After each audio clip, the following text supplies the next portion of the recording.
نحمده ونصلي على رسوله الكريم اما بعد فاعوذ بالله من الشيطان الرجيم بسم الله الرحمن الرحيم يا أيها الذين آمنوا اتقوا الله وقولوا قولا سديدا يصلح لكم أعمالكم ويغفر لكم ذنوبكم ومن يطع الله ورسوله فقد فاز فوزا عظيما صدق الله العظيم. امت مسلمہ کے غیور نوجوانوں اور میرے عزیز بزرگوں، اللہ تبارک و تعالیٰ قرآن کریم کی اس آیت کریمہ میں اہل ایمان کو کچھ چیزوں کا درس دے رہا ہے.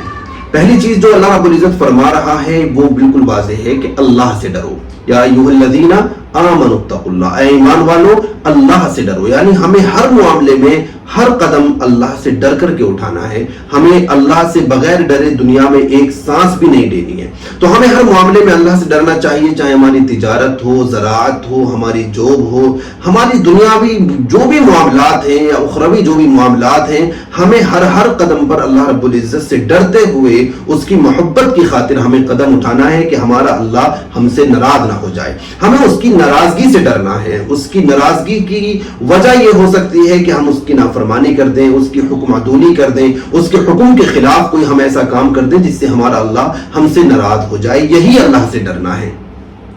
اور دراصل یہ جو آیت ہے، اس آیت کو ہم عام طور پر جو پڑھتے ہیں وہ نکاح کے معاملے میں پڑھتے ہیں کہ جب نکاح ہوتا ہے اور نکاح کا خطبہ دیا جاتا ہے اس وقت اس آیت کو پڑھا جاتا ہے. تو بہرحال اس میں جو ہے اس بات کی وضاحت کی جاتی ہے کہ ایمان والوں اپنے معاملات میں، یعنی شادی کے بعد کے جو معاملات ہیں ان میں بھی اللہ سے ڈرنا، یعنی میاں بیوی کے جو حقوق ہیں ان حقوق کو بھی اچھی طرح ادا کرنا. زوجین کو آپس میں چاہیے کہ ایک دوسرے کے حقوق ادا کریں، شوہر بیوی کے حقوق ادا کرے، بیوی شوہر کے حقوق ادا کرے. تو اس میں اس آیت کو خطبہ نکاح میں پڑھا جاتا ہے. اب یہاں دراصل میں اس آیت کے تعلق سے بات دوسری کرنا چاہتا ہوں، وہ یہ کہ حقوق ادا کیسے کیے جائیں. ظاہر سی بات ہے کہ جب حقوق پتہ ہی نہیں ہوں گے تو حقوق ادا کیسے کیے جائیں گے. حقوق ادا کرنے کے لیے حقوق کا پتہ ہونا ضروری ہے. ظاہر سی بات ہے جس انسان کو کسی قانون کے بارے میں نہیں پتا تو وہ اس کو ایزیلی توڑ دے گا کیونکہ اسے پتہ ہی نہیں ہے، اور جب ٹوٹ جاتا ہے اور اس کا نقصان سامنے آتا ہے تو اسے اس پر افسوس ہوتا ہے. بالکل عام طور پر ہمارے معاشرے میں، مسلمانوں کی سوسائٹی میں بھی یہی ہوتا ہے کہ ہم لوگوں کو اسلامی اصول، اسلامی قوانین کے بارے میں کوئی علم نہیں ہے. زیادہ تر لوگوں کو، میں سب کی بات نہیں کر رہا ہوں لیکن زیادہ تر لوگوں کو حقوق اللہ کے بارے میں، حقوق العباد کے بارے میں بہت زیادہ علم نہیں ہے، جس کی وجہ سے اکثر ہم اللہ کے قوانین کو توڑ دیتے ہیں، اصولوں کو، ضوابط کو توڑ دیتے ہیں، اور جب بعد میں ان کے نقصانات سامنے آتے ہیں تو پھر ہم کہتے ہیں کہ ہم سے ایسا کیوں ہو گیا، کاش اس کا کوئی ازالہ ہوتا. تو ظاہر سی بات ہے کہ اس کا ازالہ، بہترین ازالہ اس کا یہ ہے کہ ہم اپنی زندگی کے ہر معاملے کی شروعات کرنے سے پہلے اس کے بارے میں شریعت کے رخ کو جان لیں، شریعت کے مزاج کو سمجھ لیں کہ شریعت اس میں کہنا کیا چاہتی ہے. اب جیسے ہمارے یہاں نکاح ہے تو نکاح کے بارے میں تو آپ سب جانتے ہیں. نکاح کے بارے میں تو آپ سب جانتے ہیں کہ نکاح اسلام میں کتنی اہم چیز ہے. لیکن یہاں ہماری قوم کے اندر، ہمارے معاشرے میں ایک بہت بڑی غلطی ہو رہی ہے، اور وہ غلطی یہ ہے کہ ہمارے یہاں نکاح تو ہو جاتا ہے، ہم لوگ نکاح تو اپنے بچیوں کا کر دیتے ہیں، لیکن اتفاق کہہ لیں اسے، یا ہماری تساہلی کہہ لیں، یا ہماری کم علمی کہہ لیں کہ ہم لوگ اپنے بچوں کی تربیت نہیں کرتے. اپنے بچوں کی تربیت کیا کرنی ہے؟ اپنے بچوں کی تربیت ہمیں اس معاملے کو لے کر کے کرنی ہے کہ دیکھیں ایک بچی آپ کے گھر پہ جوان ہوتی ہے، ایک بچہ جوان ہوتا ہے، دونوں جوان ہوتے ہیں، 20 سال 22 سال کی عمر تک پہنچ جاتے ہیں. ہم دنیاوی اعتبار سے ان کی ہر معاملے میں تربیت کرتے ہیں، انہیں اچھا پڑھاتے ہیں، اچھی طرح انہیں ایجوکیٹڈ کرتے ہیں، پھر ان کی معیشت کے بارے میں بھی سوچتے ہیں. یا تو وہ جاب پر چلے جاتے ہیں، جاب پر نہیں جاتے تو ان کو کوئی بزنس کراتے ہیں، کچھ نہ کچھ ہم ان کو کراتے ہیں تاکہ ان کی لائف جو ہے وہ سیٹلڈ ہو جائے. یہ بڑی اچھی چیز ہے، ہونی چاہیے، اس میں کوئی حرج نہیں ہے، کیونکہ بہرحال نکاح کے کرنے سے پہلے بندے کا سیٹلڈ ہونا اور نان و نفقے کی ذمہ داری کا اٹھا لینا، اتنی اس کی آمدنی کا ہونا یہ بھی ضروری ہے. تو یہ بہت اچھی چیز ہے. لیکن اسی کے ساتھ اگر ہم تھوڑا سا اضافہ کر لیں کہ ہم اپنے بچوں کو 5 دن یا 10 دن کی کسی عالم کے پاس لے جا کر، یا ہماری مسجدوں کے اندر ایسا بندوبست ہو، ایسا نظام ہو کہ جتنے بھی بچے مسجد کے حلقے میں، مسجد کے آس پاس کے علاقے میں شادی کے لائق ہونے والے ہیں، مان لیجیے 18 پلس ہو گئے ہیں، جو بچے 18 سے زائد عمر کے ہو گئے ان بچوں کی تربیت کا نظام ہماری مساجد میں ہونا چاہیے کہ ان بچوں کو اور ان بچیوں کو مسجد میں بلایا جائے اور مسجد میں بلا کر ان کو باقاعدہ تربیت دی جائے. پری میرج کاؤنسلنگ جسے ہم کہہ سکتے ہیں کہ پری میرج کاؤنسلنگ ہونی چاہیے. بچی کو بھی بتایا جائے کہ نکاح کے بعد آپ کے اوپر آپ کے شوہر کے حقوق کیا کیا ہوں گے اور ان کو کس طرح سے ادا کرنا ہے. اسی طرح لڑکے کو بھی پتا ہونا چاہیے کہ نکاح کے بعد آپ کی بیوی کے آپ کے اوپر کیا حقوق ہوں گے اور ان کو کس طرح سے ادا کرنا ہے. یہ ساری چیزیں خود بخود نہیں آ جائیں گی جب تک ہم اپنی قوم کے بچوں کو نہیں سمجھائیں گے. ہوتا یہ ہے کہ ہم اپنے بچوں کی جب ان کی جاب لگ جاتی ہے وہ کمانا شروع کر دیتے ہیں, لمحے لگتا ہے کہ وہ شادی کے بعد کی زندگی کو معاشی اعتبار سے ایزیلی گزار سکتے ہیں تو ہم ان کی شادی کر دیتے ہیں, لیکن انہیں ایک دوسرے کے حقوق کا پتہ نہیں ہوتا جس کی وجہ سے بہت زیادہ اختلافات شروع کے دنوں میں ان دونوں کے آپس میں پیدا ہو جاتے ہیں, یہاں تک کہ بعض حالات میں تو طلاق اور خلا تک کی نوبت پہنچ جاتی ہے. اور صرف اس کی جو میری سمجھ میں جہاں تک وجہ آتی ہے وہ یہ ہے کہ دونوں ایک دوسرے کے حقوق کو نہیں جانتے, جس کی وجہ سے مس انڈرسٹینڈنگ ہو جاتی ہے, معاملات خرابی تک پہنچ جاتے ہیں.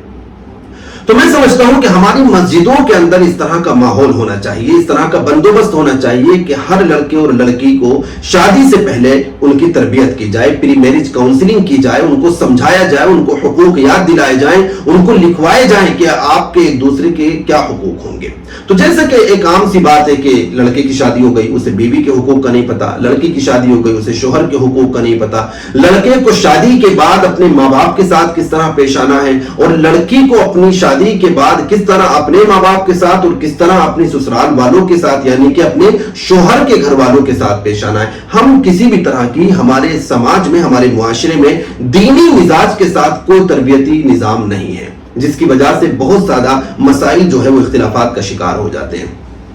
اور اسی طرح ہماری بچیوں کو یہ بھی سمجھنا چاہیے کہ جس لڑکے سے ان کا نکاح ہونے جا رہا ہے وہ لڑکا کس کیٹیگری کا ہے, وہ کس ٹائپ کا بندہ ہے, وہ جاب کرتا ہے, بزنس کرتا ہے یا کوئی مزدور قسم کا آدمی ہے. تو تینوں کی پریشانیاں الگ ہیں, تینوں کے مسائل الگ ہیں. تو ہماری بچی کو یہ بھی سمجھنا ہے کہ ایک جاب کرنے والے بندے کی کیا پرابلمز ہوتی ہیں, ایک بزنس مین بندے کی کیا پرابلمز ہوتی ہیں اور ایک مزدور محنت کرنے والے بندے کی کیا پرابلمز ہوتی ہیں, تاکہ وہ اپنے شوہر کے ساتھ اس کی پرابلم کو سمجھ کے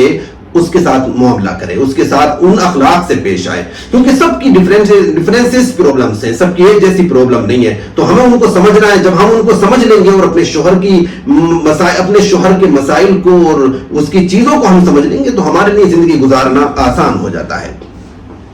تو یہ ایک بہت بڑا مسئلہ ہمارے یہاں آیا ہوا ہے کہ ہماری بچیاں جب اپنے گھر سے رخصت ہو کر کے آتی ہیں تو ان کے ذہن میں خاکہ بنا ہوا ہوتا ہے, میں سسرال میں جا رہی ہوں, میرا شوہر اتنا کماتا ہوگا, وہ مجھے اس طرح کھلائے گا, آج مجھے گول گپے کھلائے گا, کل کو موموز کھلائے گا, برگر کھلائے گا, پیزا کھلائے گا, ہم مطلب کہ کہیں لانگ ٹرپ پہ جائیں گے, گھومنے کے لیے جائیں گے, یہ کریں گے, وہ کریں گے, ہر ہفتے اور ہر مہینے میں نئے نئے سوٹ بناؤں گی, ہمارے پاس کار ہوگی. یعنی کہ وہ ایک خوابوں میں کھوئی ہوئی زندگی کے ساتھ اپنی سسرال میں آتی ہیں. اور جب یہاں اس کے اپوزٹ دیکھتی ہیں کہ ویسا کچھ بھی نہیں ہے جیسا وہ سوچتی تھی شادی سے پہلے, تو ان کے خواب جب چکنا-چور ہوتے ہیں تو وہ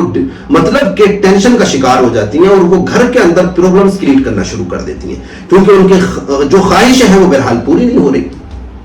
تو اگر یہ بات ہم اپنی بچیوں کو پہلے سمجھا دیں کہ دیکھو اگر آپ کے شوہر کی جاب ہے تو آپ کو کس طرح اس کے ساتھ پیش آنا ہے, اور شادی کے بعد آپ کو ڈائریکٹلی ساری چیزیں نہیں مل جانی ہے, دھیرے دھیرے ملنی ہے, آسانی کے ساتھ آپ انہیں حاصل کر سکتی ہیں لیکن صبر کے ساتھ, تو بچی کے لیے زندگی گزارنا آسان ہو جائے. اب ظاہر سی بات ہے ایک بزنس کرنے والا بندہ ہے, باہر نکلتا ہے, محنت کرتا ہے, پورے دن دکان پہ بیٹھتا ہے, لیکن کسی وجہ سے اس کی جو ہے اس دن انکم نہیں ہوئی. مان لیجیے ایک دن وہ 5,000 کماتا ہے اور آج اس نے 500 بھی نہیں کمائے. ادھر اس کی بیوی گھر میں بیٹھ کر کے سوچ رہی ہے کہ آج بھی 5,000 روپے کمائیں گے, بزنس اچھا ہے, وہ 4 لوگوں سے تعریف کر کے رہتی ہے. تو جب وہ گھر واپس آتا ہے تو اس کی بیوی کا خیال یہ ہوتا ہے کہ آج بھی 5,000 روپے کمائے ہوں گے, حالانکہ آج 500 روپے کمائے ہوتے ہیں. اور بیوی اس کے ساتھ بیہیویئر کرتی ہے وہ 5,000 روپے والا,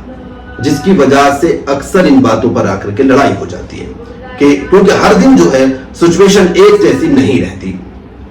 تو اسے اگر وہ چیز اگر بیوی سمجھ لے کہ میرے شوہر کی کیا پرابلمز ہیں، بزنس کی کیا پرابلمز ہوتی ہیں اور کس طرح اس کو ہینڈل کرنا ہے، پہلے پوچھنا ہے، سمجھنا ہے، اس کے انداز کو سمجھنا ہے، اس کے چہرے کے جو مطلب کہ تاثرات ہیں ان کو سمجھنا ہے، تاکہ ہمارے بیچ میں ٹینشن نہ ہو جائے۔ اسی طرح ایک جاب کرنے والا بندہ ہوتا ہے، وہ جاب پر جاتا ہے، اس کے باس کا ٹارچر اسے ہوتا ہے، اس کے HR کا ٹارچر ہوتا ہے، ٹیم لیڈر کا ٹارچر ہوتا ہے، سب اسے ٹارچر کرتے ہیں، 8 گھنٹے میں اس سے 15 گھنٹے کا 12 گھنٹے کا کام لینے کی کوشش کی جاتی ہے۔ وہ ایک انتہائی ڈپریشن کا شکار آدمی ہوتا ہے جسے پورے دن مطلب کہ کمپیوٹر پہ بٹھا کر کے کام لیا جاتا ہے۔ اب وہ گھر آتا ہے، تھوڑا سا فریش ہونا چاہتا ہے، ریلیکس ہونا چاہتا ہے، وہ چاہتا ہے کہ ابھی مجھ سے کوئی بات نہ کی جائے، کسی طرح کی مطلب کہ کوئی ڈیمانڈ نہ کی جائے، بس میں 10 منٹ 20 منٹ آدھا گھنٹہ پہلے آرام کر لوں، پھر اس کے بعد دیکھیں گے کیا کرنا ہے۔ لیکن جیسے اتفاق یہ ہے کہ وہ گھر پہنچتا ہے یا ابھی گھر پہنچنے والا ہی ہوتا ہے، بیوی کو ٹائم تو پتا ہوتا ہے، وہ فون کر دیتی ہے، یہ لے کر کے آؤ، وہ لے کر کے آؤ، حالانکہ وہ پہلے سے ٹینشن کا شکار ہے۔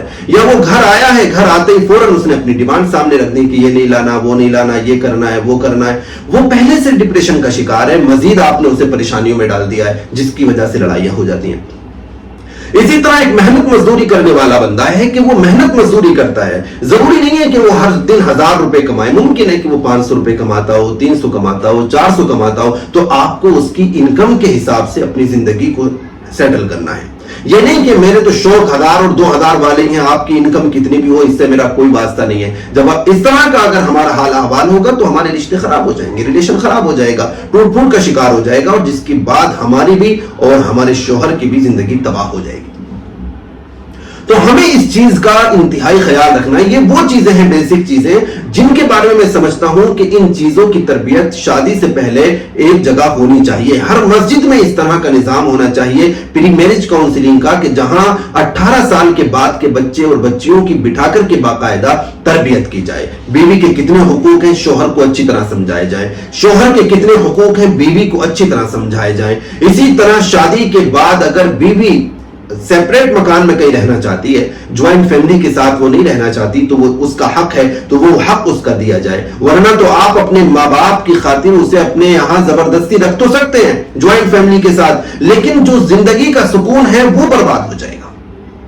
تو فائدہ کیا ہوگا؟ اس لیے ہمارے یہاں اس چیز کا نظم اور ضبط ہونا چاہیے، تاکہ ہمارے معاشرے کے اندر جو طلاق اور خلا کی شرح بڑھتی جا رہی ہے، ہر آئے دن نئے نئے معاملات سامنے آ رہے ہیں طلاق کے اور خلا کے، تو جب یہ تربیتی نظام ہماری مسجدوں سے بنے گا اور بچے اور بچیوں کو مکمل طور پر اسلامی اور اخلاقی چیزیں سکھائی جائیں گی اور ایک دوسرے کے حقوق انہیں سکھائے جائیں گے، تو پھر مجھے امید ہے کہ اس طرح کے معاملات میں بے شک 100% کمی نہ آئے، لیکن کہیں نہ کہیں کمی آنے کا چانس ضرور موجود ہے۔ تو ہم سب کو جو ہے اس معاملے میں کوشش کرنی ہے، اپنے اپنے محلوں میں، اپنی اپنی مسجدوں کے ذمہ داروں سے ہم اس چیز کا مطالبہ کریں، وہاں پہ کوئی اس طرح کا نظام بنائیں تاکہ ہمارے بچے بچیاں اچھی طرح سے شادی کے بعد کی زندگی کو گزار سکیں۔ اللہ رب العزت ہم سب کو عمل کرنے کی توفیق عطا فرمائے۔ وآخر دعوانا ان الحمد للہ رب العالمین۔